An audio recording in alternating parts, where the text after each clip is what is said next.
Movie शुरू होती है और हम जॉन नाम का एक प्रोफेशनल किलर को देखते हैं जो पैसे लेकर किसी को भी मार सकता है और वो क्राइम की दुनिया का सबसे महंगा किलर है। जॉन अपने इस काम से काफी ज्यादा पैसे कमाने के बाद अब उसने रिटायरमेंट ले ली क्योंकि वो अपनी पत्नी के साथ एक सुकून की जिंदगी जीना चाहता है। जॉन की पत्नी का नाम नताशा है। एक दिन जॉन की पत्नी कहती है कि मैं अपनी एक बेस्ट फ्रेंड नोरा के साथ कुछ दिनों के लिए बाहर घूमने जा रही हूँ, इसीलिए मैं चाहती हूँ कि तुम उसकी स्टेप बेटी का ख्याल रखो क्योंकि उसका फादर डिवोर्स के बाद हमेशा के लिए उससे दूर चला गया है। उस लड़की का नाम संग योन है और वो 17 साल की है। ये सुनकर जॉन कहता है कि वो लड़की 17 साल की है और वो अपना ख्याल खुद ही रख सकती है, लेकिन नताशा के बार बार फोर्स करने पर जॉन उस लड़की की बेबी सिटिंग करने के लिए राजी हो जाता है। लेकिन अंदर से उसे ये करना पसंद नहीं था क्योंकि वो किसी अनजान लड़की को अपने घर में रखना नहीं चाहता था।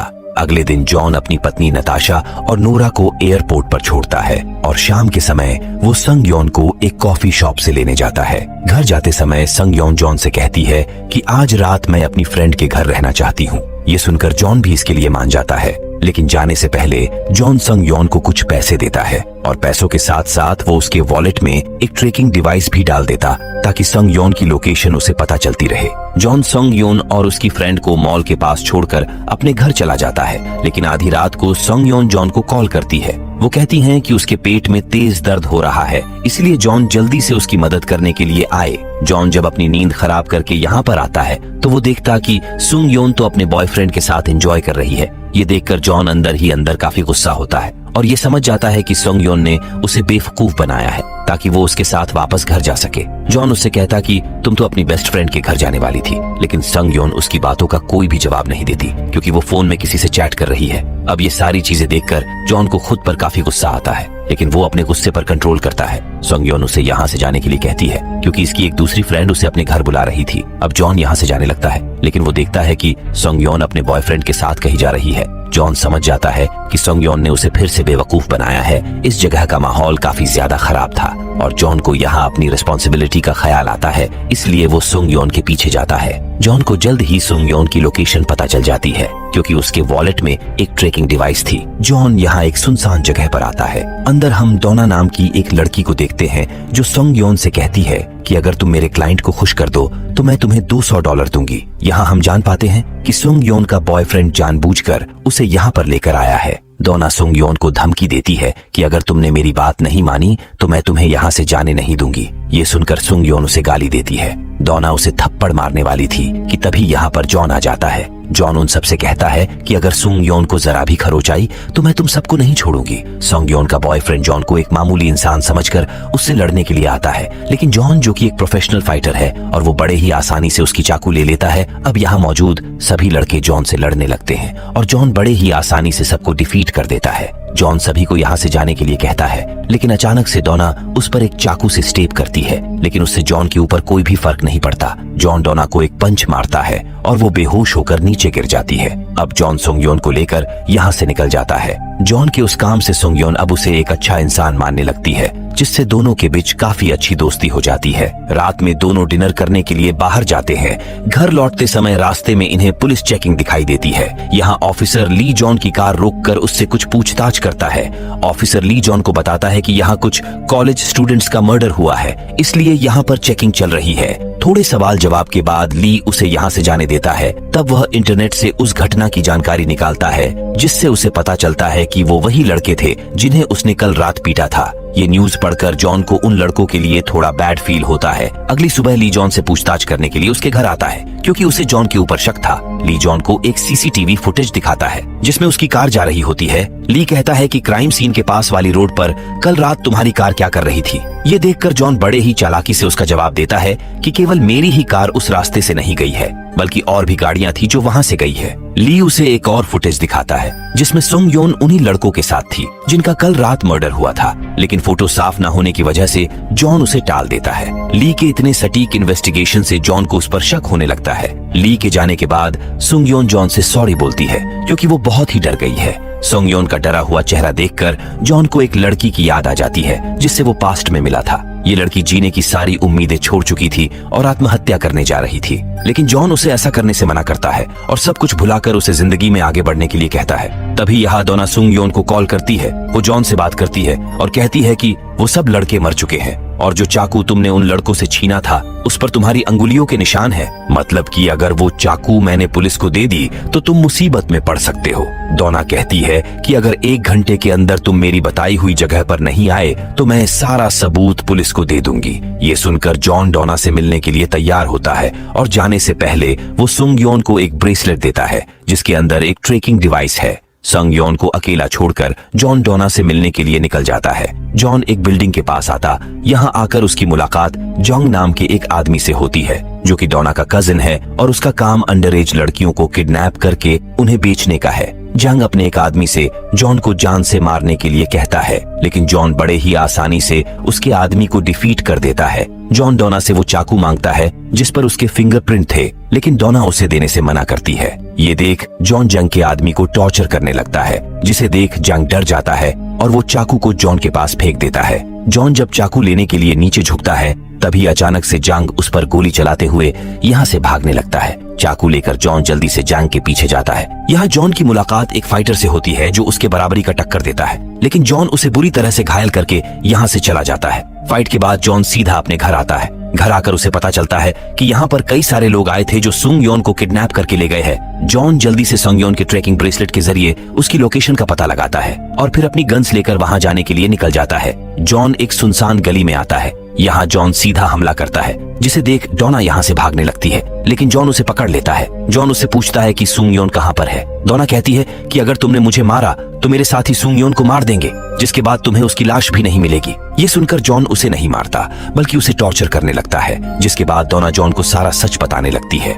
वो कहती है कि हमारा काम अंडर एज लड़कियों को किडनैप करके उन्हें बेचने का है। सुंग योन एक अट्रैक्टिव और वर्जिन लड़की है जो किसी को पसंद आई थी और उस क्लाइंट ने हमें ढेर सारे पैसे दिए हैं ताकि हम सुंग योन को किडनैप करके उसके पास ले जा सके, और क्लाइंट की डिमांड के मुताबिक हम उन्हें लड़कियां सप्लाई करते हैं। जॉन उससे पूछता है कि आखिर सुंग योन कहाँ है। तब डोना उसे एक होटल का पता बताती है जहाँ सुंग योन को रखा गया था। जॉन उससे उस क्लाइंट का नाम पूछता है जिसने सुंग योन की डिमांड की थी। तब डोना कहती है कि मैं उस आदमी को नहीं जानती बल्कि मेरा बॉस उसे जानता है। अब जॉन उस होटल की तरफ जाने लगता है जहाँ पर सुंग योन को रखा गया था। जॉन को जाने के बाद यहाँ पर पुलिस आती है। ऑफिसर ली जब यहाँ की तलाशी लेता है तब उसे एक कमरे में डोना दिखाई देती है जो कि अब मर चुकी थी। दूसरी तरफ जॉन उस होटल में पहुंच जाता है और वो जैसे ही अंदर जाता है तो यहाँ मौजूद लोग उस पर हमला कर देते हैं। जॉन एक प्रोफेशनल फाइटर और किलर भी है जो बड़े आसानी से अकेले ही उन सबको मार गिराता है, लेकिन सुंग योन इस होटल में भी नहीं होती। यहाँ जॉन के सामने एक आदमी आता है जिसका नाम यूरी है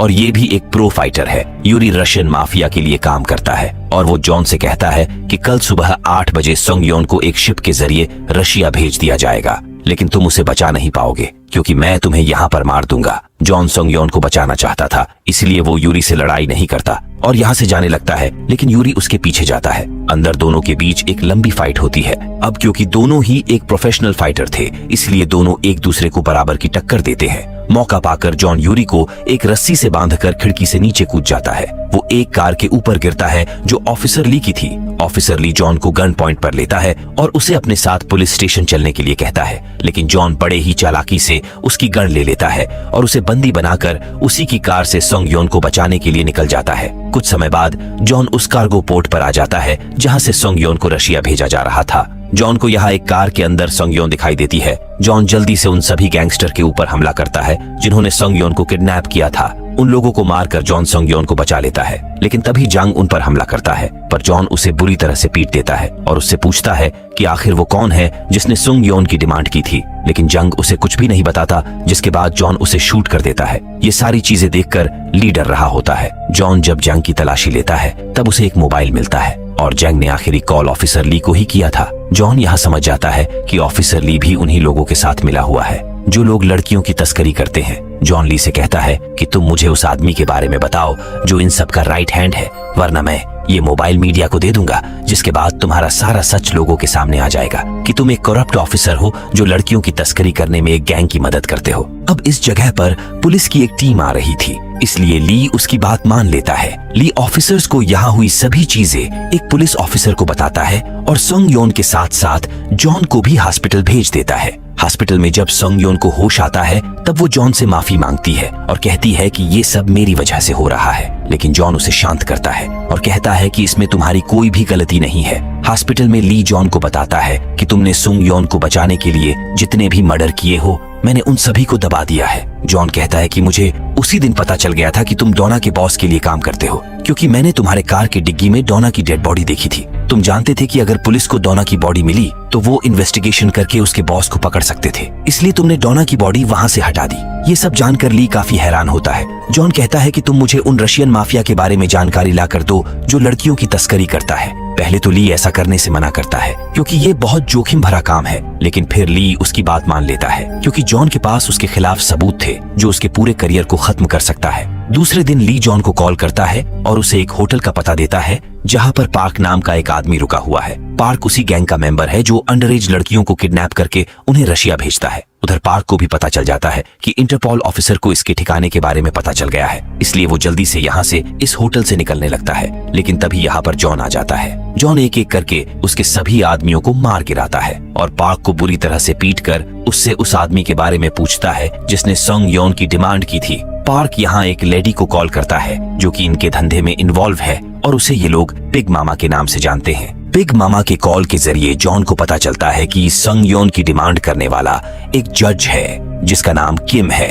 पार्क यहाँ जॉन को बताता है कि हम लोग अंडरएज लड़कियों को किडनैप करते हैं, जिसके बाद उन्हें जज के पास भेज दिया जाता है। जज उनमें से किसी एक लड़की के साथ एंजॉय करता है और फिर बाकी बची लड़कियों को रशिया और एशिया में काफी ज्यादा पैसों में बेच दिया जाता है। पार्क से सारी इंफॉर्मेशन लेने के बाद जॉन उसे भी मार देता है। जॉन यहाँ किसी को कॉल करता है और वो तुरंत ही उन्हें यहाँ पर आने के लिए कहता है। कुछ ही समय में यहाँ पर एक टीम आती है और वो लोग जल्दी से क्राइम सीन वाली जगह को अच्छे से साफ करते हैं और यहाँ मौजूद सभी डेड बॉडीज को ठिकाने लगाते हैं ताकि यहाँ पर कोई भी सबूत न बचे। दरअसल अभी यहाँ पर जो टीम आई थी उनका काम ही यही है, क्राइम सीन को अच्छे से साफ करना ताकि कोई भी सबूत यहाँ ना बचे। ये टीम केवल गैंगस्टर और माफिया के लिए काम करती है। इसके बाद जॉन अपने एक साथी से मिलने के लिए आता है जिसका हथियारों का कारोबार है। जॉन उससे एक बड़ी स्नाइपर गन लेता है और अब जॉन पूरी तरह से तैयार था। तभी ली जॉन को कॉल करता है और उसे बताता है कि वो जज जो इन सब का मास्टरमाइंड है वो सेंट्रल डिस्ट्रिक्ट लॉ का प्रेसिडेंट है और उसकी पहचान बड़े बड़े पॉलिटिशियन के साथ है, इसलिए मैं उससे पंगा नहीं ले सकता। लेकिन जॉन उसका पता लेता है क्योंकि ये एक प्रोफेशनल किलर है जो किसी भी पॉलिटिशियन या फिर ऑफिसर से नहीं डरता। ली यहाँ ये भी बताता है कि सोंग योन के पिता एक कार एक्सीडेंट में मारे गए थे, जिसके बाद सोंग योन अब अपनी सौतेली माँ के साथ रहती है। ली से सारी जानकारी लेने के बाद जॉन उस होटल के पास पहुंचता है जहां जज किम हॉट लड़कियों के साथ रोमांस कर रहा था। जॉन अपने स्नाइपर से जज के सभी आदमियों को एक एक करके मार डालता है। पिग मामा ने जज को खुश करने के लिए यहाँ पर एक नई लड़की को भेजा था। जॉन अंदर आकर बिना रुके सभी लोगों को मार रहा था। यूरी भी यहाँ पर मौजूद होता है जो जॉन पर गोलियां बरसाने लगता है। दोनों के बीच यहाँ पर फायरिंग शुरू हो जाती है। यहाँ पर ऑफिसर ली भी होता है जो जॉन के साथ था, लेकिन मौका पाते ही वो जॉन को गन पॉइंट पर ले लेता है। यूरी जॉन को पकड़कर जज के सामने लाता है। जॉन जज से पूछता है कि क्या तुम वही आदमी हो जिसने संग योन की डिमांड की थी। ये सुनकर वो सिर्फ हंसता है। जज ली से जॉन को मारने के लिए कहता है। ली जॉन को लेकर बाहर आता है, तभी जॉन उस पर हमला कर देता है। बाकी लोग भी यहाँ जॉन को मारने के लिए आते हैं, लेकिन जॉन उन सब से फाइट करता है और कुछ ही समय में सभी को मार देता है। वो ली से कहता है कि मैंने सरेंडर इसलिए किया था ताकि मैं जज से मिल सकूं। जॉन यहाँ ली को मार देता है। तभी यहाँ पर यूरी आता है और उस पर गोलियां चलाने लगता है। दोनों के बीच एक लंबी फाइट होती है और जॉन यूरी पर भारी पड़ता है। वो यूरी को बुरी तरह से घायल करता है और अंत में उसे मार देता है। अब जॉन जज के कमरे में आता है। जज समझ जाता है कि जॉन उसे मार देगा, इसलिए वो जॉन को पैसों का लालच देता है और उसे अपने साथ काम करने का ऑफर देता है। जॉन जज से पिग मामा के बारे में पूछता है। तब जज उसे बताता है कि पिग मामा मेरे साथ मिलकर इस धंधे में काम करती है। पिग मामा के बारे में सारी जानकारी लेने के बाद जॉन जज को भी मार देता है। दूसरी तरफ हम नताशा को उसकी बेस्ट फ्रेंड नोरा के साथ में देखते हैं। दोनों बैठकर बात कर रही थी कि तभी नोरा को कोई कॉल करता है। नोरा अपनी कार में आकर कॉल लेती है क्योंकि वो कॉल जज के फोन से आया हुआ था। दरअसल लड़कियों की तस्करी करने का सारा काम जज नोरा के साथ मिलकर किया करता था। नोरा की बेटी सुंग योन नहीं है